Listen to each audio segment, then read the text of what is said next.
ডাকসু নির্বাচনে যে প্রশ্নের জবাব দিতে হচ্ছে ছাত্রদলকে। বিস্তারিত সংবাদ। ভোটের প্রচারের শুরু থেকে ছাত্রদলকে একটি প্রশ্নের জবাব দিতে হচ্ছে, সেটি হলো ছাত্রদল ডাকসুতে নির্বাচিত হলে গণরুম গেস্টরুম সংস্কৃতি আবার ফিরে আসবে কিনা।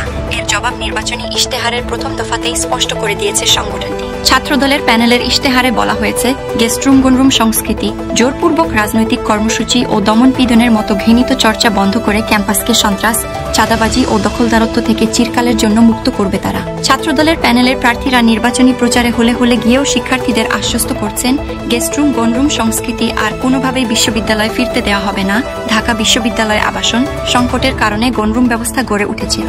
এই ব্যবস্থায় এক কক্ষে অনেক শিক্ষার্থীকে গাদাগাদি করে থাকতে হতো, আর গেস্টরুম সংস্কৃতির নামে হলের ভেতরে সাধারণত প্রথম বর্ষের শিক্ষার্থীদের অকথ্য গালিগালাজ, মানসিক নিপীড়ন, এমনকি শারীরিক নির্যাতন করা হতো যখন যে দল ক্ষমতায় থাকত।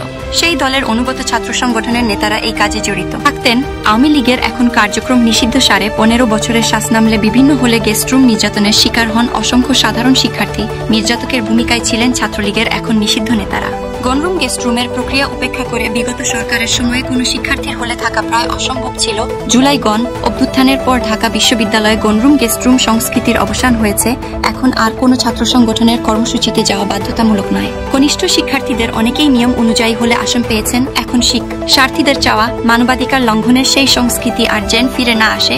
গত রোববার ও গতকাল সোমবার ক্যাম্পাসে গিয়ে ছাত্রদলের প্যানেল সম্পর্কে বিভিন্ন বর্ষের শিক্ষার্থীদের সঙ্গে কথা বলেছে প্রথম আলো। তাদের মধ্যে অনেকের ধারণা, আগামী জাতীয় নির্বাচনে বিএনপি সরকার গঠন করবে, আর বিএনপির ছাত্র সংগঠন ছাত্রদল যদি ডাকসুতে ঢাকা বিশ্ববিদ্যালয় কেন্দ্রীয় ছাত্র সংসদ জয়ী হয়, তাহলে অতীতের মতো গণরুম গেস্টরুমের সংস্কৃতি ফিরে আসার আশঙ্কা রয়েছে। আবার কিছু কিছু ছাত্র সংগঠন ছাত্রদলকে কোণঠাসা করার জন্য এই বিষয়কে ব্যবহার করছে বলেও মনে করেন অনেকে। ওই সংগঠনগুলো নানাভাবে শিক্ষার্থীদের মাথায় এটা ঢোকানোর চেষ্টা করছে যে ছাত্রদলকে ভোট দিলে গণরুম গেস্টরুম ফিরবে।